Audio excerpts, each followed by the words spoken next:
আসসালামু আলাইকুম প্রিয় শিক্ষার্থী, কেমন আছো তোমরা সবাই? আশা করি আল্লাহর রহমতে তোমরা সবাই ভালো আছো। আমিও তোমাদের দ্বারা ইনশাল্লাহ ভালো আছি।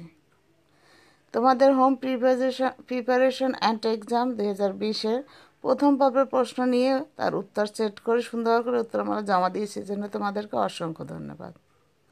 তো এখন হোম প্রিপারেশন অ্যান্ড এক্সামের দ্বিতীয় পর্ব, দ্বিতীয় শ্রেণী সাধারণ জ্ঞান, তথ্য ও যোগাযোগ প্রযুক্তির প্রশ্ন উত্তর পর্বে আলোচনায় আমি শাহনাজ পারভিন, সহকারী প্রভাষক, রাষ্ট্রবিজ্ঞান, Majid foundation school and college.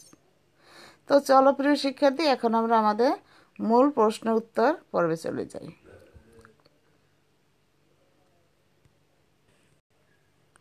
কি দেখতে পাচ্ছ তোমরা? একটা প্রশ্ন, যে প্রশ্নটা তোমরা ইতিপূর্বে বাসায় নিয়ে গেছো।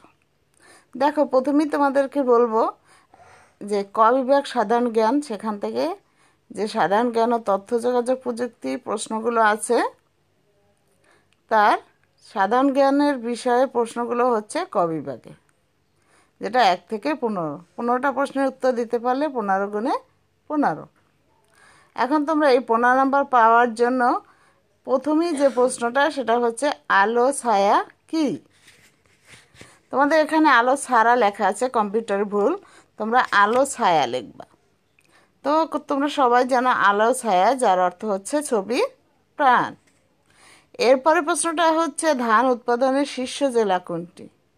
হ্যাঁ, তোমরা সবাই জানো ধান উৎপাদনের শীর্ষ জেলা হচ্ছে ময়মনসিংহ। এরপরে প্রশ্নটা হচ্ছে, দেখো, দেশের 65তম জেলা হবে কোনটি? তোমরা সবাই জানো দেশের 65তম জেলা হবে ভৈরব। এরপরে 4 নং প্রশ্ন আছে, যেটা বাংলাদেশ বিভাগের সংখ্যা কত? তোমরা সবাই জানো বাংলাদেশে 8টি বিভাগ রয়েছে, তার মানে তাদের সংখ্যা কত? 8টি। এরপর প্রশ্নটা হচ্ছে বিশ্বের রাজধানী বলা হয় কোন স্থানকে? আমাদের বাংলাদেশের রাজধানী কোথায়? ঢাকা। এরকম বিশ্বের একটি রাজধানী বলা হয় একটা স্থানকে, সেই স্থানের নাম হচ্ছে নিউ ইয়র্ক। বাংলাদেশের জাতীয় খেলা কি? তোমরা সবাই জানো বাংলাদেশের জাতীয় খেলা হচ্ছে কাবাডি, যা হাডুডু নামেও পরিচিত। এরপরে প্রশ্নটা হচ্ছে পৃথিবীতে সবচেয়ে বেশি পঠিত গ্রন্থের নাম কি? হ্যাঁ প্রিয় শিক্ষার্থী, আমাদের পৃথিবীতে সবচেয়ে বেশি পঠিত গ্রন্থের নাম হচ্ছে আল কুরআন, যেটা মুসলমানদের প্রধান ধর্মীয় গ্রন্থ। এরপরে প্রশ্নটা হচ্ছে পবিত্র ভূমি বলা হয় কোন কি জায়গাকে? তোমরা সবাই জানো পবিত্র ভূমি বলা হয় জেরুজালেমকে। জেরুজালেম যে স্থানের নাম, ওটা হচ্ছে পৃথিবীর সবচেয়ে বড় বেশি পবিত্র ভূমি। এরপরে প্রশ্ন হচ্ছে হাজার হ্রদের দেশ বলা হয় কোন দেশকে? ফিনল্যান্ড। হাজার হ্রদের দেশ কোনটি? ফিনল্যান্ড। সূর্য পৃথিবীর কত গুণ বড়? 13 লক্ষ গুণ বড় হচ্ছে সূর্য পৃথিবীর থেকে। সুন্দরবনের বিখ্যাত প্রাণীর নাম কি? এটা তো সবাই অনেক আগে থেকেই জানো। সুন্দরবনের বিখ্যাত প্রাণীর নাম হচ্ছে রয়্যাল বেঙ্গল টাইগার। বাংলাদেশের রাজধানী ঢাকা, এটা তো সবাই জানো, কিন্তু তার পূর্ব নাম কি? হ্যাঁ প্রিয় শিক্ষার্থী, রাজধানী ঢাকার পূর্ব নাম হচ্ছে জাহাঙ্গীরনগর। এরপর আমাদের দেখো আর মাত্র কয়টা প্রশ্ন বাকি আছে? 2টা প্রশ্ন। বর্তমান দেশে নদীবন্দর কতটি? বর্তমান দেশের নদীবন্দর হচ্ছে 33টি। বিকেএসপি এর পূর্ণ রূপ কি? তোমরা পূর্ণরূপ বোঝো তো? এই যে বিকেএসপি, এটা হচ্ছে সংক্ষিপ্ত রূপ, আর এর পূর্ণরূপ হচ্ছে বাংলাদেশ ক্রীড়া শিক্ষা প্রতিষ্ঠান। তো এই যে সাধারণ জ্ঞানের ক বিভাগের 15টি প্রশ্নের উত্তর তোমরা পেয়ে গেলে, এই উত্তর লেখার জন্য উত্তরপত্রটি কিভাবে সাজাবে আমি বলে দিচ্ছি। প্রথমে একটা স্কেল নিয়ে নীল বা সবুজ কলম দিয়ে মার্জিন বা রেখা টেনে নিবে।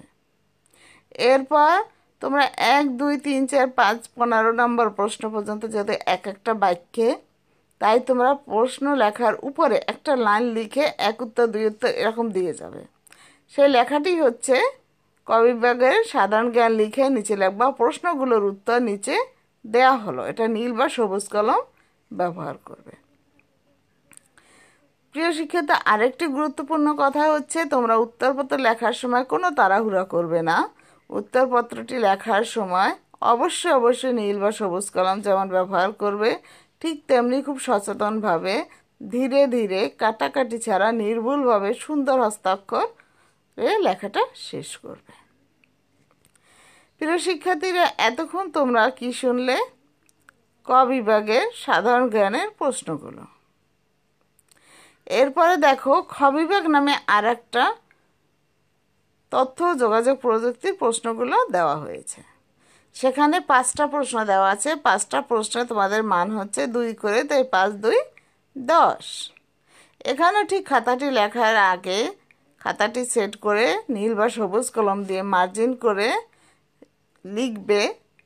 নিচে প্রশ্নগুলোর উত্তর নিচে দেওয়া হলো। এরপর 1 উত্তর, 2 উত্তর, 3 উত্তর, এরকম করে 5টা প্রশ্নের উত্তর লিখবে। প্রিয় শিক্ষার্থী, তোমাদের এই যে তথ্য যোগাযোগ প্রযুক্তি, প্রথম প্রশ্নটা হচ্ছে টেলিমেডিসিন কি? তোমরা সবাই জানো ইন্টারনেটের মাধ্যমে চিকিৎসা সেবা গ্রহণের ব্যবস্থাকে টেলিমেডিসিন বলে। তোমরা লিখতে পারবে তো? এটা তোমাদের যে সাধারণ জ্ঞান এবং আইসিটি একত্রে একটি বই আছে, সেই বইয়ের 23 পৃষ্ঠায় এই প্রশ্নটা তোমরা পাবে। এরপরে প্রশ্নটা হচ্ছে ইন্টারনেট কি?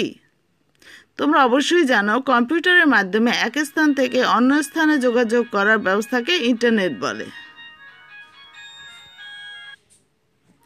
প্রিয় শিক্ষার্থী, তোমরা 2টি প্রশ্নের উত্তর পেয়ে গেলে। এরপরে প্রশ্নটা হচ্ছে অ্যান্টিভাইরাস কি? তোমরা দেখবে পৃষ্ঠা নাম্বার 24-এ এই প্রশ্নটি আছে এবং সেখানে আছে যে সকল প্রোগ্রাম ব্যবহার করে কম্পিউটারকে ভাইরাস মুক্ত করা যায় তাদেরকে অ্যান্টিভাইরাস বলে। লিখতে পারবে না? আমি জানি আমার প্রিয় শিক্ষার্থী ছোট ছোট সোনামণিরা অবশ্যই তোমরা প্রশ্ন উত্তরটি খুব সুন্দর করে লিখতে পারবে। তোমরা ইচ্ছা করলে নীল বা সবুজ কলম দিয়ে অ্যান্টিভাইরাস লিখে তারপরে প্রশ্নের উত্তরটি সামনে পেন্সিল দিয়ে খুব সুন্দর করে লিখতে পারো। অবশ্যই এবং নির্ভুলভাবে লিখবে, কাটাকাটি ছাড়া। এরপরে প্রশ্নটা কি তোমরা দেখো, কম্পিউটার মেমোরি কি? তোমরা সবাই জানো কম্পিউটার মেমোরি কি, এবং এই প্রশ্নের উত্তরটা কোথায় আছে তাও আমি তোমাদেরকে বলে দিব। হ্যাঁ, এই প্রশ্নের উত্তরটা আছে 21 নম্বর পৃষ্ঠায়। এবং কম্পিউটারে যে স্থানে তথ্য জমা রাখা হয় তাকে কম্পিউটার মেমোরি বলে। তো আমরা 4টা প্রশ্নের অ্যান্সার পেলাম। এরপরে একটা প্রশ্নের অ্যান্সার বাকি রয়ে গেছে, সেটা হচ্ছে মনিটর কি? কম্পিউটার দ্বারা যে কাজ করা হয় তা দেখার জন্য টিভির পর্দার মতো যে যন্ত্র রয়েছে তাই মনিটর। ছোট্ট সোনামণি প্রিয় শিক্ষার্থী, 2য় শ্রেণীর ছাত্রছাত্রী, তোমরা অবশ্যই এতক্ষণ ক বিভাগের প্রশ্ন অ্যান্সার পেলে, খ বিভাগের প্রশ্ন অ্যান্সার পেলে। খুশি তো? তো ঝটফট এখন উত্তরপত্রটা হাতে নাও এবং খুব সুন্দর করে ক বিভাগের প্রশ্নগুলোর উত্তর লেখো। এরপরে খ বিভাগের প্রশ্নগুলোর উত্তর লেখো।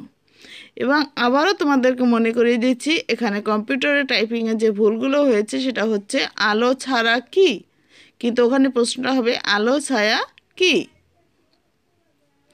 এই উত্তরটি খুব সুন্দর করে মনোযোগ সহকারে লিখবে এবং দেখবে, এবং এর সাথে সাথে অন্য প্রশ্নগুলোর উত্তরও খুব সুন্দর করে লিখবে।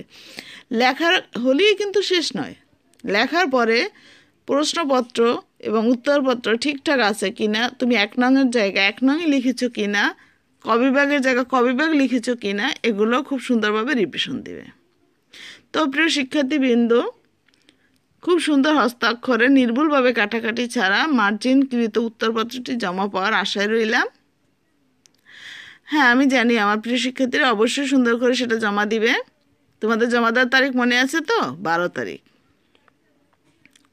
তো প্রিয় শিক্ষার্থীরা, এতক্ষণ তোমরা মনোযোগ সহকারে আমার ক্লাসটি দেখার জন্য এবং বোঝার জন্য ধৈর্য সহকারে সময় নিয়ে দেখার জন্য তোমাদেরকে ও তোমাদের বাবা মা সবাইকে অসংখ্য ধন্যবাদ। কারণ তারা তোমাদের ক্লাসটি না দেখালে তোমরা কখনোই দেখতে পারতে না। তাই তাদেরকেও ধন্যবাদ, এবং তাদেরকে আরও বেশি ধন্যবাদ যে তোমাদের উত্তরপত্র তৈরি করার জন্য, তোমাদের লেখায় সাহায্য করার জন্য, এবং তোমাদেরকে খুব খুব খুব বেশি ধন্যবাদ, আন্তরিকভাবে ধন্যবাদ তোমাদের উত্তরপত্র সুন্দর করে সেট করার জন্য। তো প্রিয় শিক্ষার্থী, আমি শাহনাজ পারভিন এখানেই শেষ করছি। আল্লাহ হাফেজ, আসসালামু আলাইকুম।